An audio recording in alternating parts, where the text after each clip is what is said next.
feels like right now a lot of this is forced. It's like forced connections. Like it's an absurd amount of connections, but it feels forced connections. I need one that feels like a natural connection. Like holy, yeah, that's actually a crazy connect. Talk to me though. Talk to me though. I know you coming with it. I know you coming with it, Alex. I know you coming with it, my boy. We'll play Blue's Clues to figure out what story Blue wants us to tell. It's a game where you try to understand Blue, a character who has an inability to communicate. This Alright, man, look, we got us another reaction. Yeah, I'm sitting down today.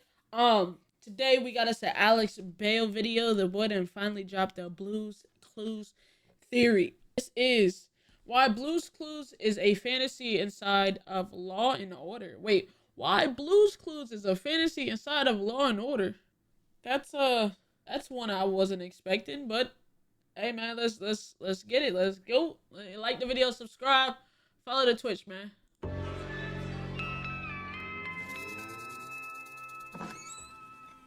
Hi there! Blue's Clues is an educational children's TV show about a man named Steve who lives in a magical world where he spends his day talking to inanimate objects, jumping through picture frames, and trying to find clues to help understand his magical blue dog. Law & Order is a gritty, realistic police procedural / legal drama that involves New York City homicide detectives trying to solve murders and prosecute criminals. Yep. These two shows are very different. You Yes. could not find two shows more polar opposite than Blue's Clues and The only thing different is like maybe like detective kind of work. Maybe I get it. Law & Order. And yet, despite this, not only do I believe that these two shows exist in the same universe, but I'm also going to be proving that the entire Blue's Clues show is actually just a fantasy inside of the mind of a single Law & Order side character. Yes, I am being serious. I know that sounds crazy, but That's quite possibly one of the wildest theories I ever heard. I'm no bad. I had to give me something on my tummy for this. Let's see what you're talking about.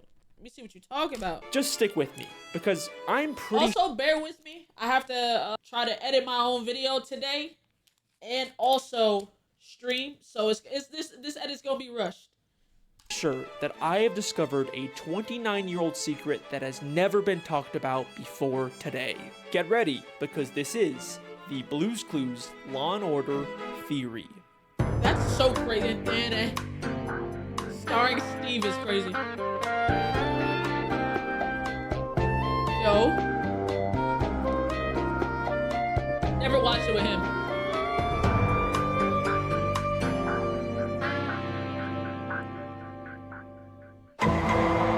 That's tough. I like the way he's playing this out. By far, the most common type of fan theory is the dream theory. The idea that everything happening in a story is actually all just inside of a character's head. Bro, I used to think that was life for real. I thought like, when I was a kid, I used to think like somebody was in the sky writing a book and we were just all characters in the book. Deadass. Whether they're stuck in a coma, or they're dreaming, or hallucinating, or they're actually dead. Pretty much every piece of media has some kind of dream theory. And it's sort of the lazy, low-hanging fruit of fan theories. You can just apply it to literally anything, and usually there's never actually any evidence besides, "Whoa, this show is so crazy and unrealistic, that must mean it's a dream! Ah!" And surprisingly, the show that seems to have the most of these types of fan theories is Blue's Clues. I never really was like a theory person until Alex Bale, but what I will say is I never really questioned too much why Steve and them were in this world. I kind of just chopped it up to be that's what the show is. I never really thought about why is there a live character in an animated series. And Blue's Clues used to be my shit. Like, I was a Blue's Clues baby. Steve raised me for real. You got Steve is actually schizophrenic, Steve is actually in a mental asylum, Steve is actually a drug addict, Steve is actually in prison, Steve is actually a murderer who killed his parents. Don't ruin this for me. parents. Oh my god. Even I made a parody of these theories back in 2017. So yeah, it's a pretty basic, normal kid show. Steve, a 30-year-old schizophrenic who killed his parents, pretends to be a kid. You know, that was before I dedicated my life to making fan theories about kid shows. And look, I understand the appeal of these types of theories. It's fun to take something innocent from your childhood and give it a dark, edgy plot twist. That's kind of literally my job right now. But why are there so many of these theories about specifically Blue's Clues? Yeah. Well, I think it's because everything about this show has always felt off. Fake. Yeah, it's like Steve is the only real person in this world. He looks like a young adult, but he acts like a child. And he lives alone in a house where he spends his day jumping into picture frames or talking to unseen voices or inanimate objects. Yep. It just kind of sounds like I'm describing someone who is experiencing some kind of false reality. Even the way Steve moves around is strange. He never actually leaves the room, he just kind of pretends to walk in place while this fantasy world moves around him. Come on. Obviously, that was more of a filming limitation, but it still adds to this feeling of fakeness. But other than these surface-level weird vibes the show gives off, there's never actually been any strong evidence to prove one of these theories. And believe me, I and others have looked. It has been 28 years since this show first came out. You know, you'd think if there was actually some kind of smoking gun here, we would have found it by now. Sure. But what if that's because we've all been looking in the wrong place? So, the other day, I stumbled upon an interesting piece of Blue's Clues trivia. Wait. What did that say? The other day, Blue's Clues himself, also producer, co-producer, and consulting producer on some episodes.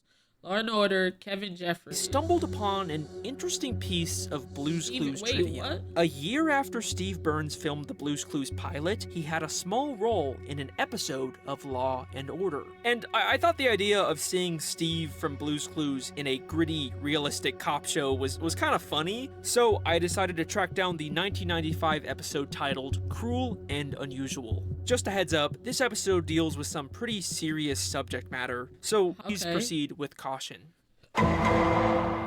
So he was in this of Law and Order. episode, Steve Burns plays a kid with autism named Kevin Jeffries. Good morning, how are you? Great. What time is it? 10:15. No, it's 10:18. We learn that Kevin has trouble communicating with others and often harms himself. So his parents sent him to live in a children's behavioral clinic. Just what was the behavioral clinic doing for him? When Kevin was 10, he started to hurt himself. We didn't know what to do.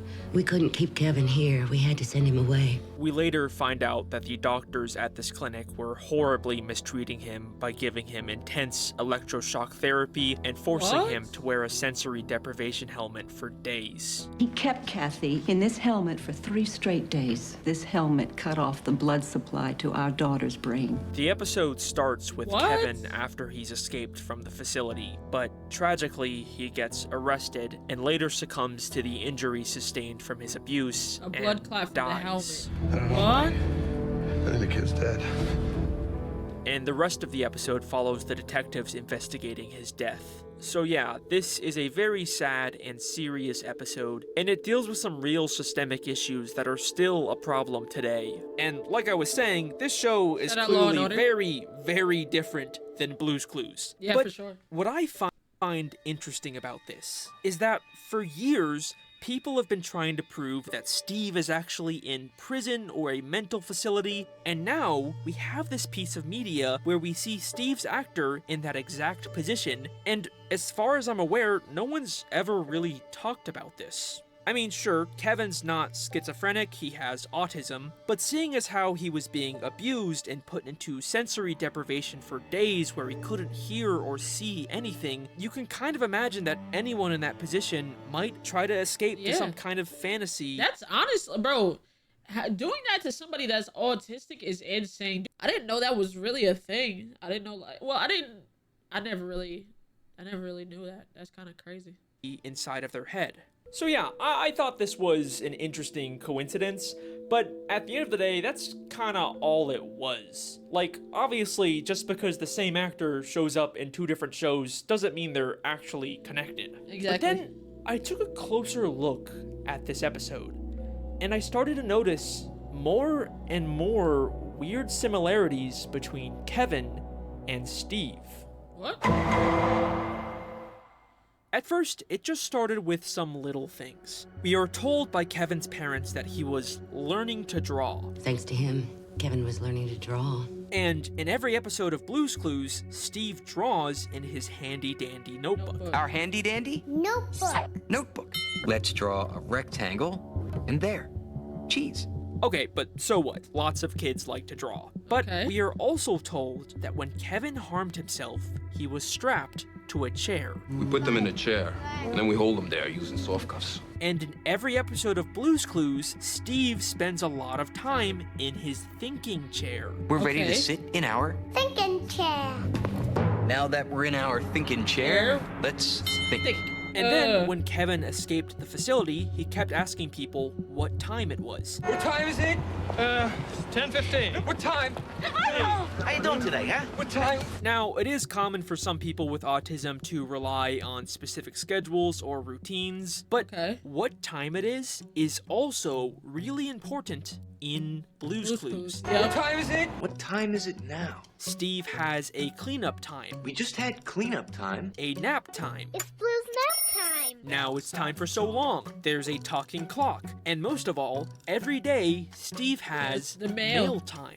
Yeah, god damn. Hey, Blue, the mail's here. So yeah, there's some weird similarities here. Damn, that's really my childhood. Like, this got me, like, I'm thinking about it, but this shit got me reminiscing on, like, I was really a Blue's Clues kid to the T, bro. Holy. But nothing actually concrete. I didn't really start to take any of this seriously until I realized. After Kevin escaped, we are told that he went to a movie theater. And guess what he did in the theater? Movie started at 10. He was out of here by 10 after 10. Got out of his seat, walked into the screen. Kevin got out of his seat and tried to walk into the screen. What Doesn't that the sound hell? exactly like Steve Bluska doing into Nah, a dead picture? ass. No, okay. Okay, it's starting to make sense. It's starting to make sense. Got out of his seat, walked into the screen. This kind of feels like more than a coincidence. So this is when I first started to consider, is it really possible that Kevin Jeffries from Law & Order is the real Steve, and Blue's Clues is all a fantasy he created to escape his abusive reality? Okay, I know you're not convinced yet, and to be honest, neither was I. Like, some but don't wor- pieces are connected for sure, because it's just weird how that aligns. I get it for sure. You know, I'm not fully convinced, but you working with something, you cooking right now, I'm listening. You know, you got my attention, twin. You cooking. Worry. We are just getting started.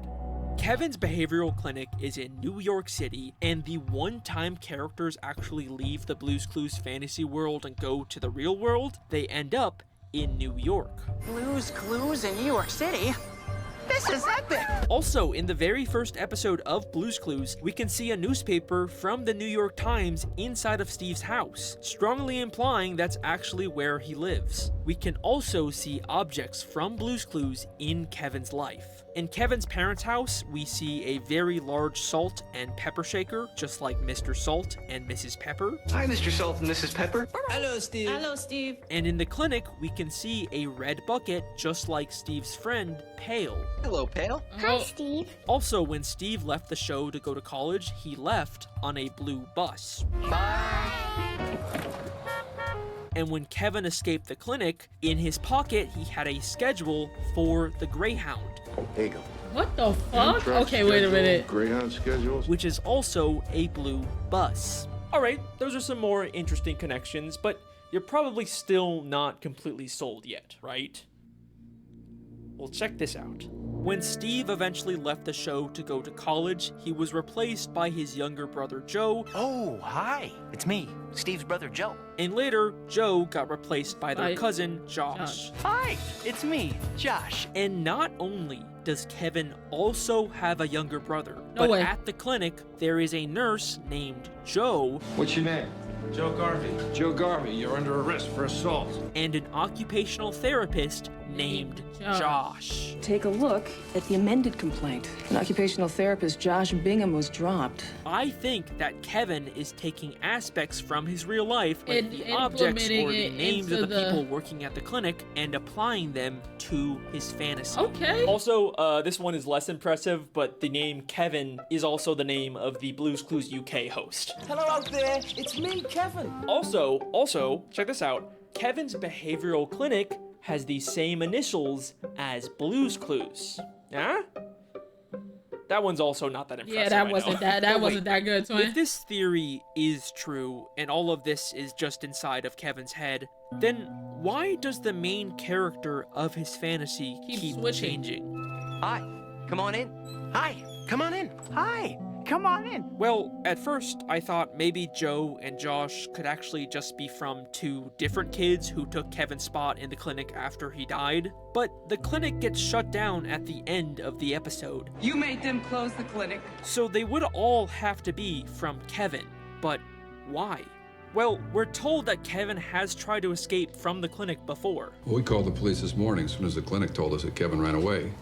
He's done this before. So what if every time a host leaves Blue's Clues, that was him trying to run it's away? actually Kevin trying to escape the clinic, and when he's inevitably put back inside, He's done this before. his fantasy resets with a new Blue's Clues host. Hi, come on in. Hi, come on in. Hi, come on in. Okay, so Okay, there maybe. is a surprising amount of connections. Yeah, there's a here. lot of You connections. can't deny Maybe. that. But it still kind of feels like we're missing something. Like, I can see...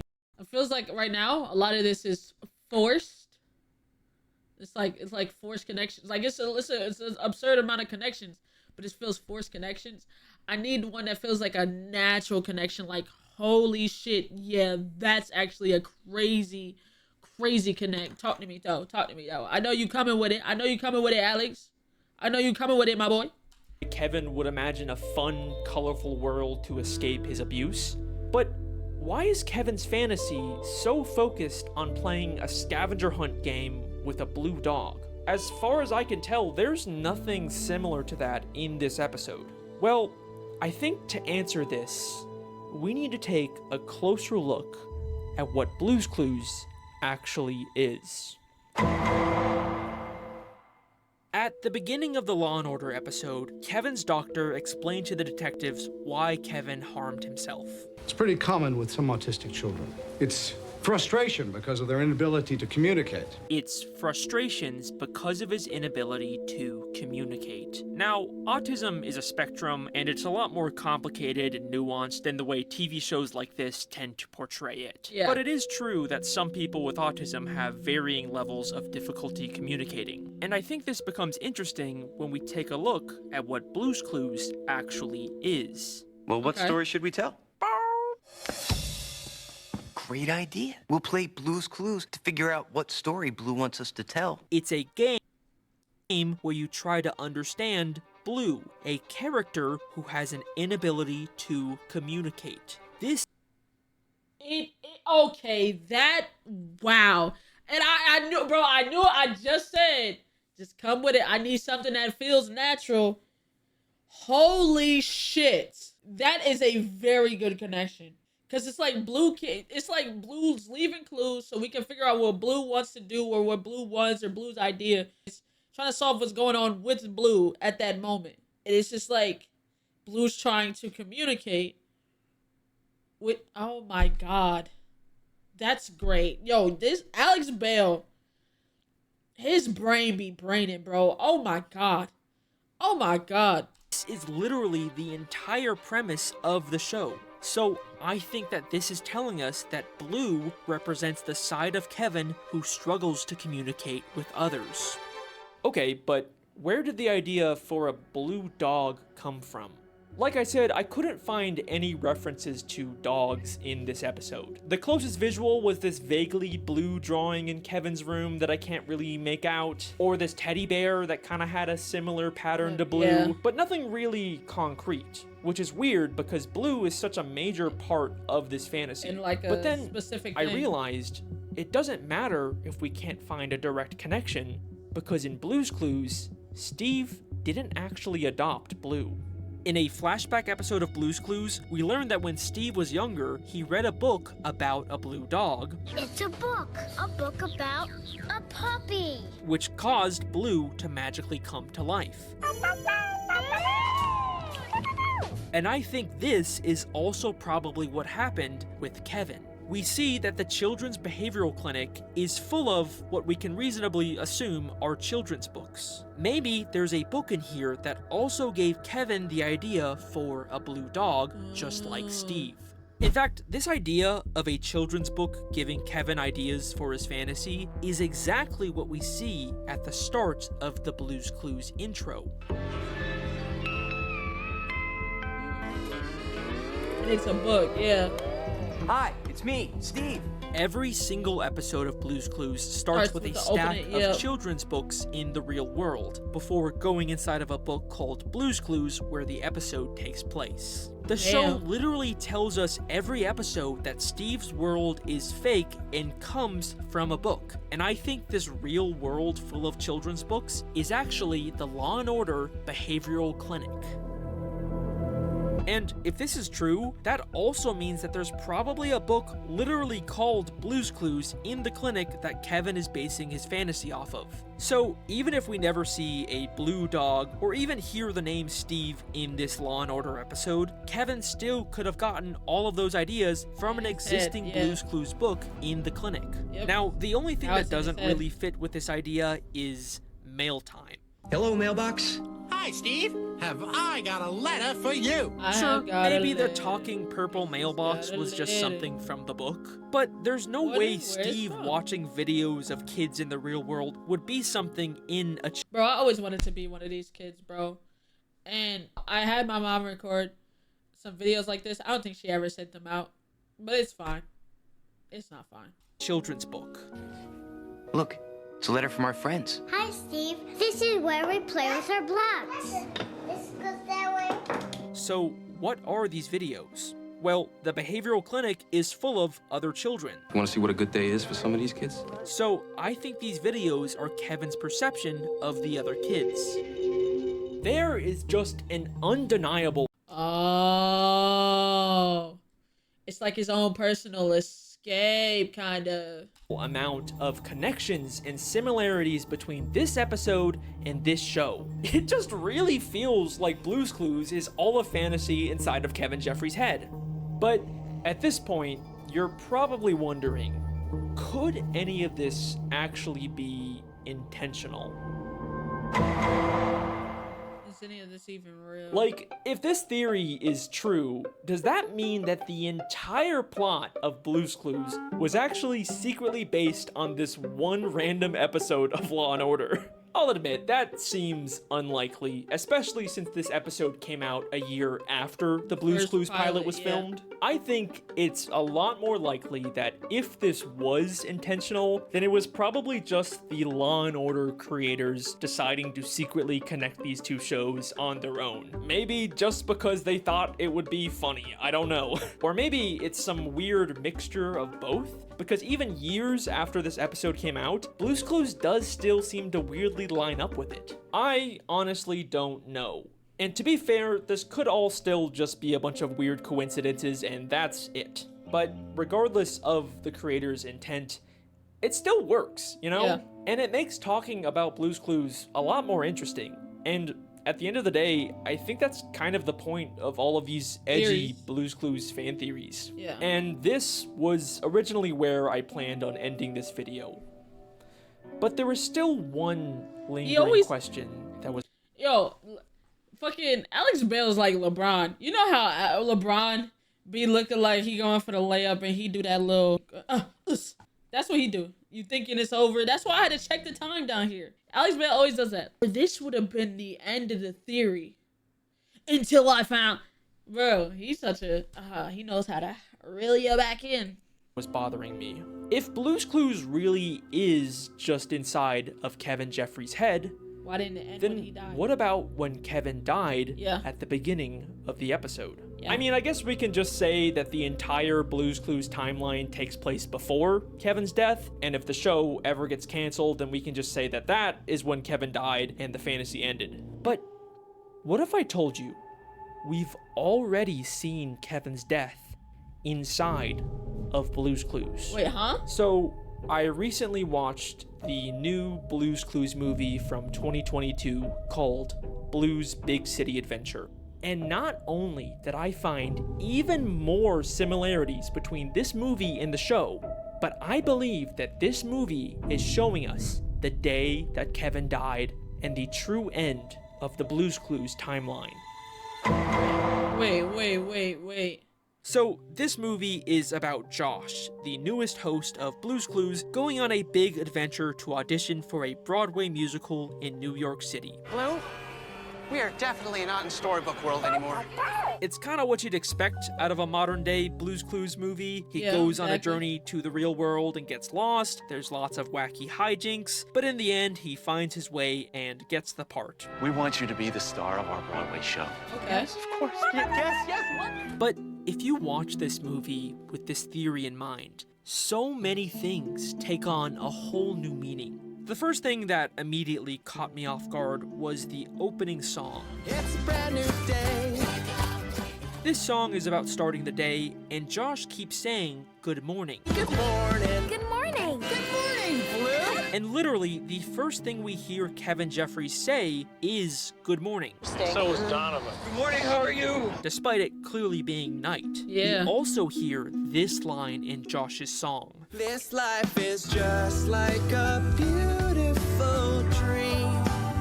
This life is just like a beautiful dream. Interesting. And while Josh sings, the other characters keep telling him to wake up. Wake up! Wake up! It's a brand new day. Right away, this movie feels different. Like it's trying to draw attention to the fact that this world is just Kevin's fantasy and it's time for him to leave it. Josh leaves his fantasy world to go to the audition in New York, just like how Kevin escapes the clinic at the start of the episode. And just like Kevin, Josh immediately seems very disoriented by the outside world.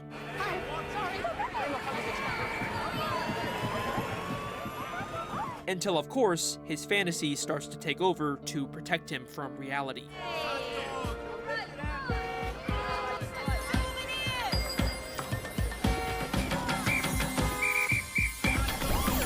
But what's interesting about... Was that nigga just voguing? That nigga said, "Ooh, I heard you, sis."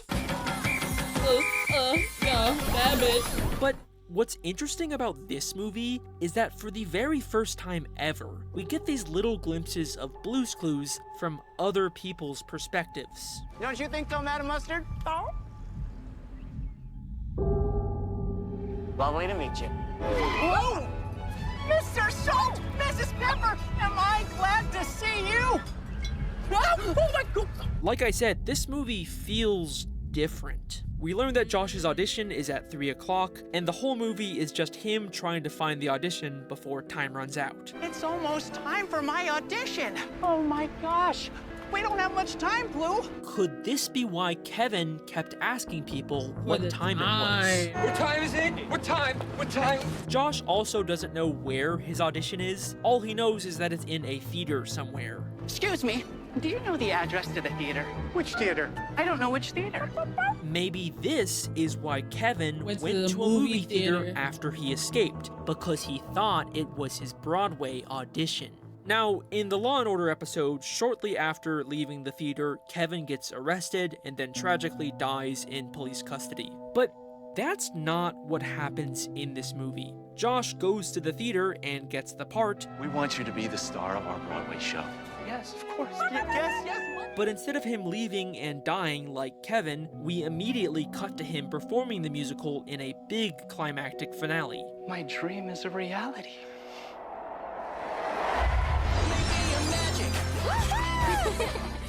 So, if this movie really is Kevin's final escape, then what if this is what Kevin experiences as he dies? Oh. And I can feel my world changing. a massive final this is magical song where he's surrounded by all of the friends from his fantasy, the only people who ever really understood him. Even the old hosts show up for this final send-off for Kevin. Crazy. And thank you for making this a day and an adventure that I will never forget. I'll never forget how you helped me find all those clues. Thanks again for all your help. No, really. Now it's over. So long. Holy shit. And that is sadly where Kevin Jeffries' story ends. Now, I know this final movie theory maybe it's not crazy, but it's not like, oh my god, this is totally, but it connects so well. It's actually insane. he doesn't have as much evidence as the rest of my theory, but regardless, I like thinking that maybe Kevin found some peace in his final moments. And yeah, I know that this movie came out 27 years after the Law & Order episode, so it's probably a stretch to say that they're still connected. Wait, is that fucking BD Wong? I'm the director of...